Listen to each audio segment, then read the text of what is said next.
ده مش هتلاقيها مشغله ماتش الاهلي دلوقتي. بيفهم في كوره ما بيفهمش في الكوره، بيشجع بيراميدز، بيشجع الاسماعيلي، بيشجع طلائع الجيش، بيشجع الداخليه، بيشجع الشرقيه، بيشجع الزمالك، بيشجع اي نادي في الدنيا. ما انت ما تقنعنيش ان هو بيتفرج على ماتش القمه بتاعه كره اليد وسايب الاهلي في بطوله كاس التحدي.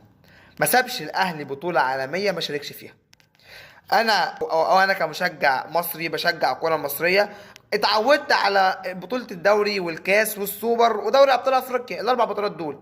اسمع عن كاس العالم للانديه، اسمع عن كاس العالم للمنتخبات، اسمع عن بطولات كده بتنعمل، بيجمعوا كده اربع خمس فرق على مستوى كل فرقه كده هي الافضل في القاره بتاعتها، ويجمعوهم تمام ويلعبوا في البطولات، وفي الاول وفي الاخر قاره اوروبا هي الكلام ده كله. وبنسمع بنشجع بقى. بس انت هنا لما بتيجي تشجع بتشجع النادي العالمي اللي انت بتشجعه. ما انت عندك بتشجع نادي محلي وبتشجع نادي عالمي. لو انت مثلا كنت اهلاوي بتشجع ريال مدريد، زملكاوي